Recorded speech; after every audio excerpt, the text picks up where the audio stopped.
available on the Council's YouTube channel. The meeting is now being recorded, and I'll take this addendum for the meeting of the Cambuslang and Rutherglen Area Committee of the 5th of October 2022. I see that Councillor Bradley is here, as is Councillor Brogan.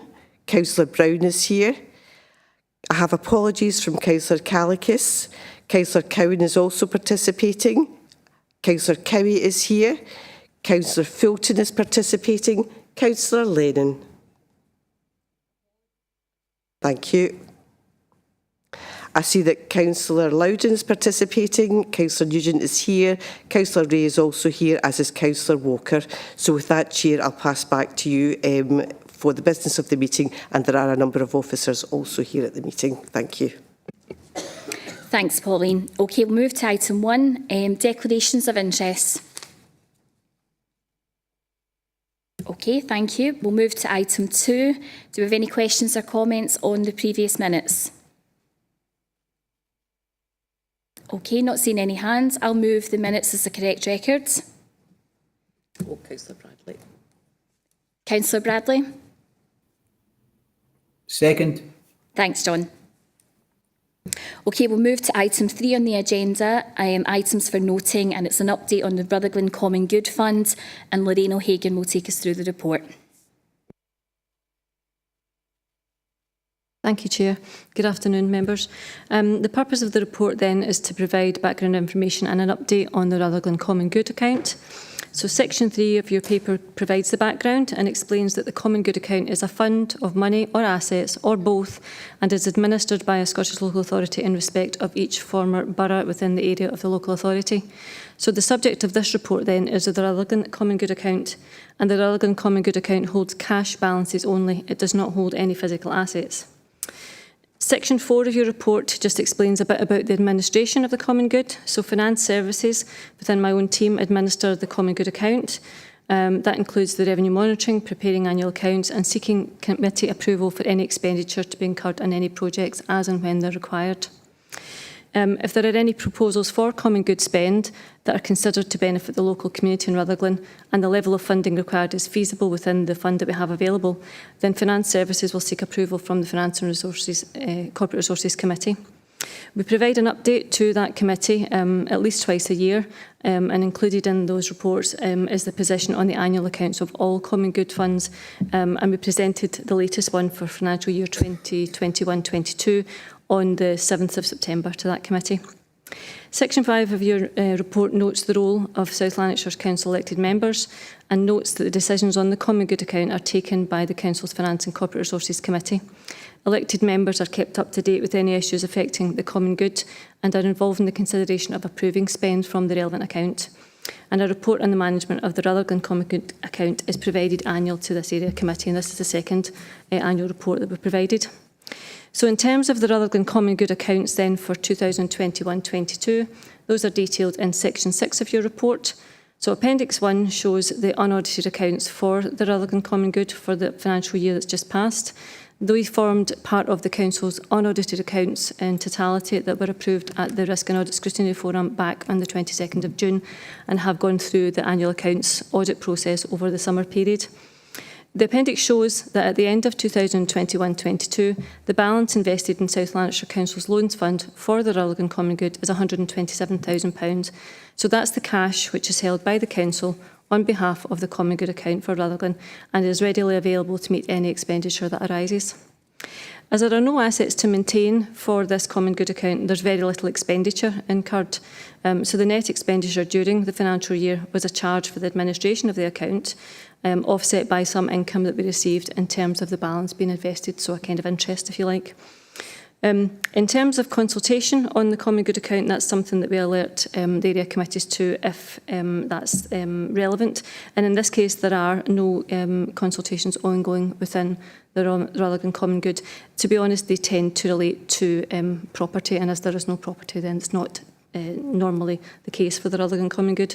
The only other section then is to note section 9, which is the financial implications, and that just reiterates the cash balance of £127,000 available to spend as appropriate within the Rutherglen Common Good account. So if I can take you back to section 2 and ask that the information included in the report be noted. Thank you, Chair. Thanks, Lorraine.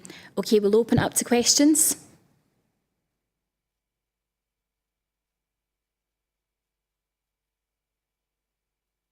No questions, so we'll be happy to note the content of the report.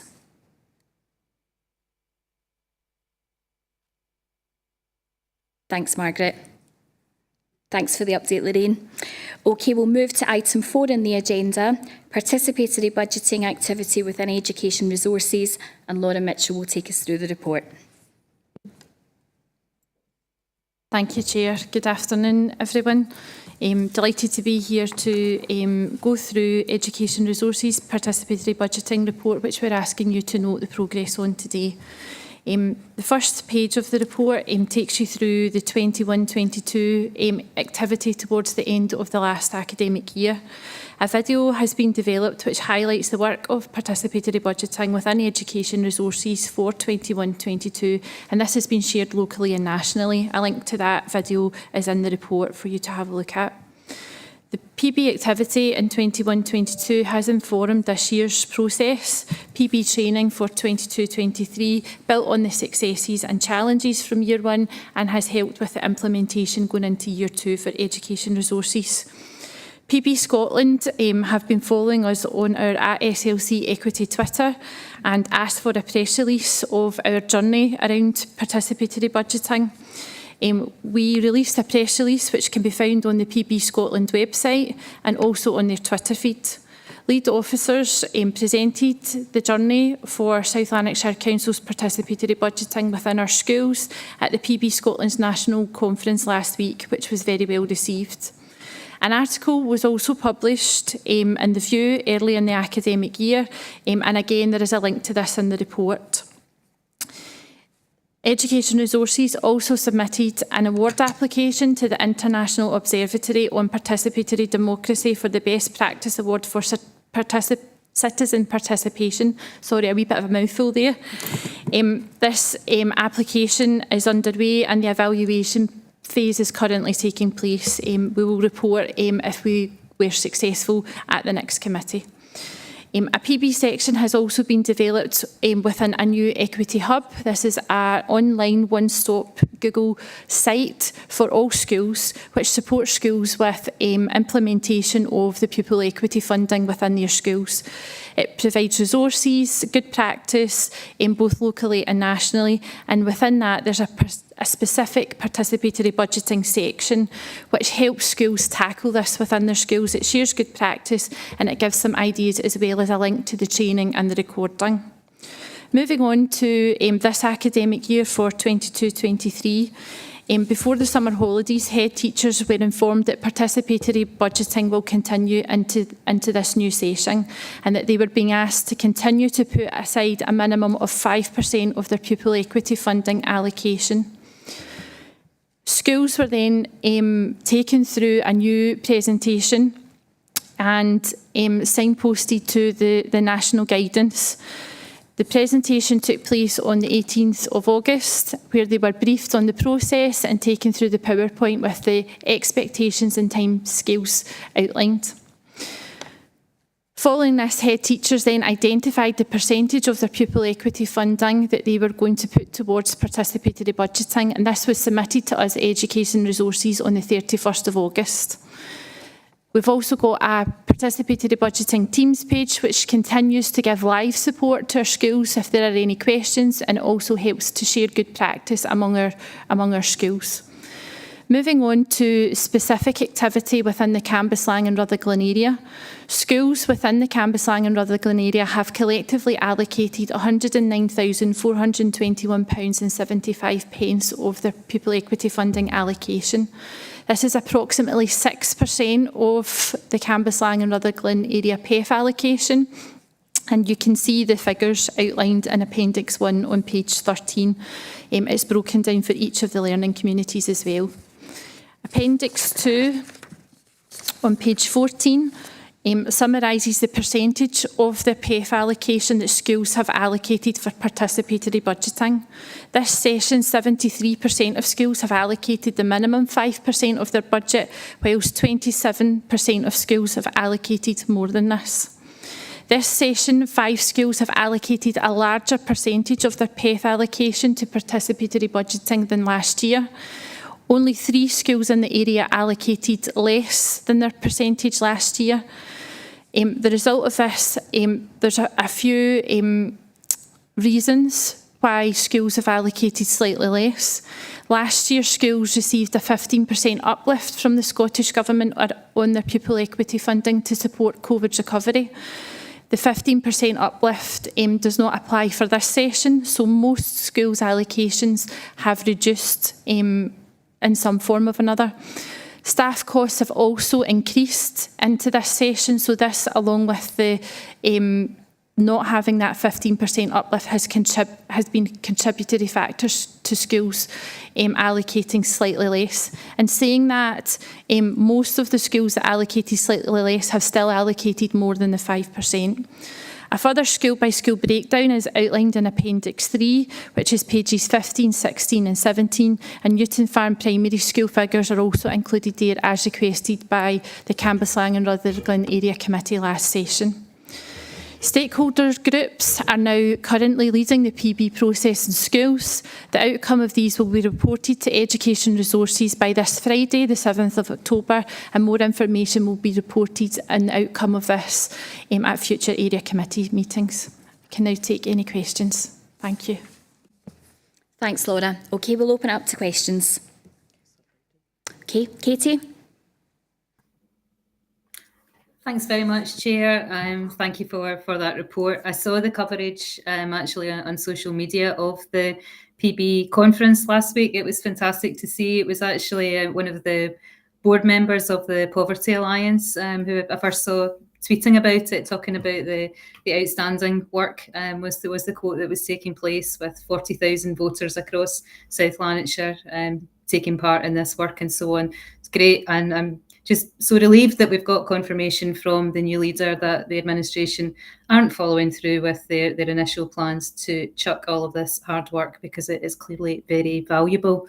I do have a comment / a question really based on a chat with a parent council, which I said I would raise the next time we were talking about this. And it was a general point to consider about managing pupil expectations around procurement, really. So the example was given, they were talking about, say, if siblings have come together and agreed to sort of pool some birthday money or Christmas money or something like that to buy a Lego set for the benefit of the whole house. Once they've sort of successfully lobbied their parent or carer for that, it's essentially a done deal. Primary children in particular, would be used to Amazon delivering quickly, Argos delivering quickly. They could go to the shops the next week and so on. And what they were finding is they were coming up with some fantastic ideas. So playground equipment was one example.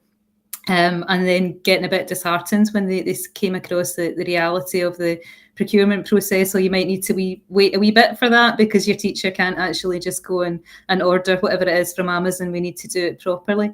I just thought it was a good point to consider. I know that there's great work going on in terms of sharing best practice between schools and head teachers and within learning communities and wider. But I just thought it was an interesting bit of feedback. The next time anything pupil facing is being put together, especially for primary schools, the more they know about the process. Just because you've all agreed that you're going to spend money on X doesn't mean that X is going to be here next week, and to reassure them this is an ongoing process, and that what you've taken part in is valuable and you are being listened to. You just might need to wait a wee bit for whatever it was. So I said I'd pass that on, but thank you very much for the report. Thanks, Katie. Laura?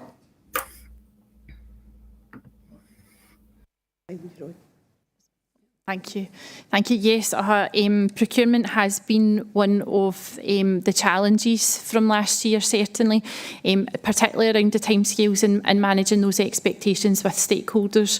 So I absolutely take that point. What we have done is, in the new training, we have put in a couple of slides around procurement to try and help schools to understand the processes better, so that they understand that there might need to go to a quick quote. It's not a quick exercise, and that our procurement colleagues are there to help us, and this is the sort of procedure that they need to do. What we are advising, that as soon as they have undertaken the voting and they know what their spend's going to be, is they then start that procurement exercise now. I think what had happened for some of our schools, just the busyness of schools, they'd done the voting process, and then it was a few months down the line before that could happen, and then our procurement's colleagues get hit by all schools trying to get their PB spent by the end of the financial year. So we've sort of managed that within the training, and certainly our procurement colleagues are great at helping schools and signposting them, but absolutely take your point that probably that could be communicated more through the stakeholder group in schools, and we'll certainly feed that back to our schools. So thank you for that. Thanks, Laura. Okay, Norman. Thank you, Chair. Yeah, I was just wanting to sort of clarifying who is it that actually participates in the participatory budgeting? Is it the pupils? Is it parents? Or... Laura. Yes, thank you. So in our schools, all stakeholders, so our pupils, our parents and our staff all get to have a say in the participatory budgeting. There is, what we ask schools to do is we ask them to have a participatory budgeting lead who is a staff member who then facilitates a group of stakeholders involving the pupils, the parents and one or two staff members to then pull together the ideas, to consult with the wider parent body, the wider pupil body, and then they then pull those ideas together into 3 to 5 options that then go out for vote. What we do is we ask our schools to make sure that they've got a mix of pupils from across the different year groups, so that everyone has been involved as much as possible, but also that we ask for them to look at the demographics within that and try to involve pupils who would benefit from pupil equity funding as much as possible, to make sure they're part of that stakeholder group and their families as well, because they are the pupils that know what they need, and sometimes they've been coming up with some really innovative ideas and things that staff and ourselves hadn't really thought of, and that's the power of participatory budgeting and how well it's worked in some of our schools. So. Okay, thank you. Thank you. Okay, Robert.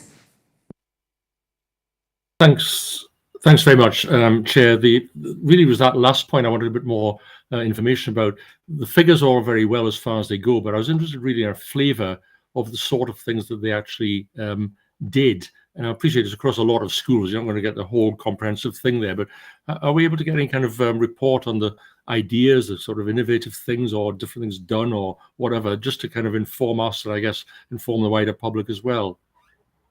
Laura. The microphone, that's it now. Yes, so last session we reported at Area Committee, and each of the schools we reported on what their vote was and what they had spent it on. It varied. There was quite a lot of sort of outdoor learning activities, because outdoor learning has been proven to improve engagement of pupils, particularly pupils that are affected by poverty. Some schools have looked at, for example, trying to improve their free school meal uptake. Pupils that are entitled to free schools not uptaking their entitlement, and things like outdoor seatings, nice places to be able to have their lunch with some of the things that were propping up. Water bottles was another initiative that some of our secondary schools did. Some of our pupils had outlined that buying a drink out of your free school meal entitlement takes away from the amount of food that you can get, and also that it's an expense for families that aren't entitled to free school meals as well. So what they did was they put in more water fountains throughout the school and purchased some water bottles that pupils could access, and that meant that their free school meal allowance could go towards, the maximum could go towards food rather than drink as well. So that's a sort of wee flavour. The video, certainly, that I kind of signposted at the beginning, does give some really lovely examples. There's one example of a high school in particular who they were trying to improve their free school meal uptake, and they looked at outdoor seating, and instead of just going to a catalogue and purchasing outdoor seating, what they did was they got a group of pupils who were disengaging from school at risk of not achieving, and they worked with a local company to source materials, and they actually built the outdoor seating, this group of pupils, and they've received a SEQF level qualification at the end of it. So that's a really rich example of the impact that some of this activity has had on our schools. I can certainly bring that to the next committee, what's happened last year, and at the next committee we should be able to tell you what the outcome of the vote in each school will be, so you'll get that kind of level of detail at the next area committee for this session. Thanks very much. That should be actually quite interesting and very useful next time round. Thank you. Thanks, Laura. Okay, I don't see any hands. I don't think we have any further questions. So thank you for the report, Laura. That was very comprehensive. Are we happy to agree the contents of the reports? John? Agree. Thanks, John. Okay, we'll move to item 5 on the agenda, items for decision, community grant applications.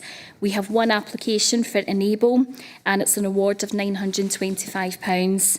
Any questions or comments on the award? Okay, I'll move the report then. John? Agree. Thanks very much, John. Okay, I have no items of urgent business, so thanks for your attendance today, and I'll see you all soon. Take care. Thanks, Chair.